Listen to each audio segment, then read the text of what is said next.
Hi, my name is Colin Genge. I'm from Retrotec, and today we're going to talk about door fans or blower doors, as some of you might know them by. I might use those terms interchangeably. So the first thing we're going to do is take a look at the various components that are in a door fan. So all door fans or blower doors consist of some kind of a frame or panel system that fills up a doorway temporarily to seal off the house.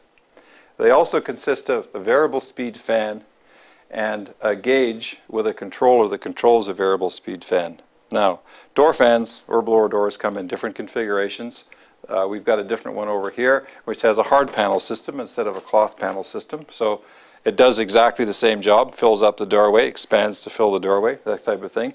Has a fan down here and has a gauge mounted in a slightly different place inside this little case here.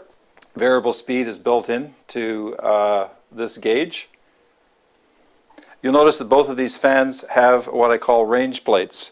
This fan over here, we have a series of range plates that have been removed. So this would be the open range for maximum flow. We've got a series of rings that go on the fan for different ranges or different flow levels that you might want. Over here we have exactly the same thing.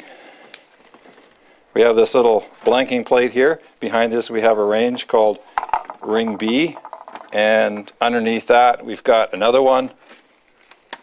It's called ring A, and you can see the holes get progressively bigger and bigger. And if we pull this one off, we've got the open range where you get the maximum amount of flow, and this is the open range. This particular fan control is slightly different from one you might be used to. This is a high power control. Typically house testing fans are 3/4 horsepower. This one is a 2 horsepower control, and this is a variable frequency drive that runs this 2 horsepower fan over here. This would be fairly unusual for testing houses, but we thought we'd give you an idea of the kind of range that you might find in test equipment.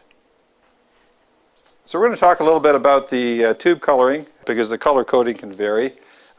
Here on the Energy Conservatory style fan, we've got a green tube that's going to outdoors, and I guess you can think of green going to the green of the outdoors. So this is the outdoor tube, and the red tube goes to the fan to pick up the flow pressure signal or the fan flow. So green to the outdoors, red to the fan. Here we have a very different situation where we have red going to the outdoors, so red going to the red panel, I guess you could think of it that way.